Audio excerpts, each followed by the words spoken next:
nous avions été convoqués par le chef du service de renseignement et d'investigation SRI de la gendarmerie nationale pour une enquête judiciaire. Nous étions au nombre de 3, à savoir Maître Atam Essence de Sajavon, Maître Nyama Mwande Adjaré et moi-même, Maître Benoît Gossa Fambidi. Nous étions assistés par Madame le bâtonnier Ekwe, le secrétaire général de l'ordre des avocats du Togo, Maître Losson Banko Bitiko, et Maître Edo Agbahe.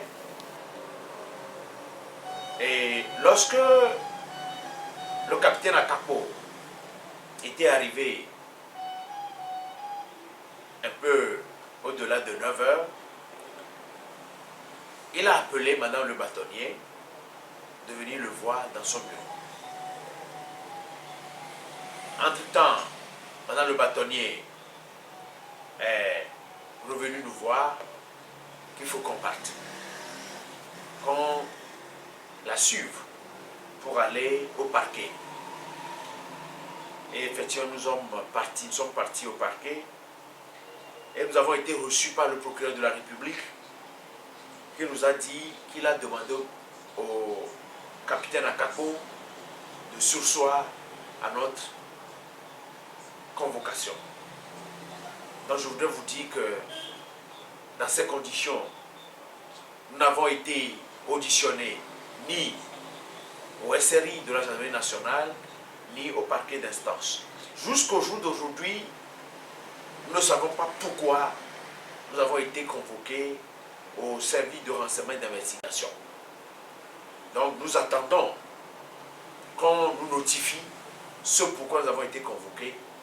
Donc,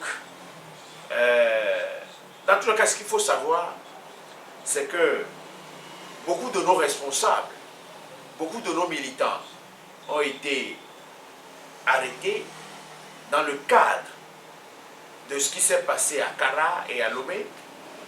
Et nous pensons peut-être que c'est dans ce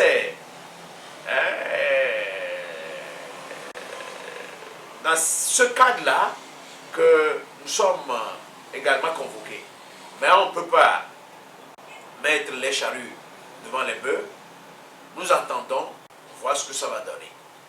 Mais ce que je peux également vous dire, c'est que nous, les 3 avocats, nous ne nous reprochons absolument rien. Nous sommes sereins et confiants que ce qui se fait actuellement et qui amène les autorités à arrêter les responsables du constitution, le Togo et nos militants ne nous fait ni froid ni chaud et nous sommes plutôt requinqués, nous sommes plutôt ragaillardis pour mener le combat ensemble avec le peuple pour que nous puissions arriver à un changement radical dans notre pays. Nous sommes conscients que la lutte va être dure, mais nous sommes appelés à la faire, à la mener, à amener le peuple au bon port. Parce que il n'y a que nous qui puissions le faire. Car si nous ne le faisons pas, les générations futures nous demanderont qu'est-ce que vous avez pu faire dans votre temps.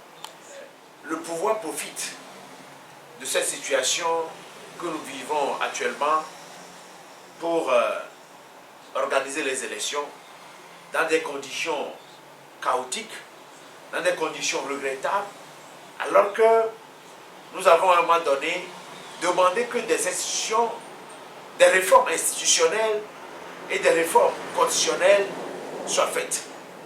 Mais rien n'a été fait. Nous avons également dit que les recommandations issues de l'Union européenne suite aux élections législatives de 2007 et présidentielles de 2010 soient mises en œuvre. Mais jusqu'au jour d'aujourd'hui, rien n'est fait et on s'engage sur la voie des élections. Dans tous les cas, nous disons que le peuple est serein. Le peuple sait que ces élections ne doivent pas avoir lieu dans les conditions que nous vivons à l'heure actuelle. Et c'est pourquoi nous l'invitons à se mobiliser derrière nous pour dire non à des élections fraudées, pour dire non à la gabegie, pour dire non aux violations récurrentes des droits de l'homme, pour dire non au népotisme, à la concussion, à la corruption. Bref, pour dire non à ce qui ne va pas dans notre pays. Parce que trop, c'est trop. Trop, c'est trop. Même l'un des responsables de l'UFC a pu dire que la CENI actuelle est déséquilibrée.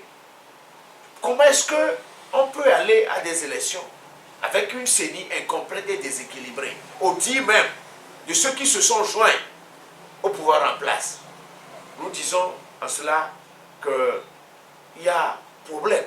Et nous ne voulons plus vivre ce qui s'est passé en 2005.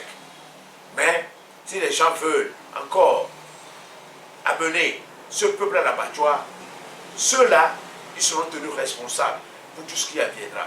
Et nous aviserons.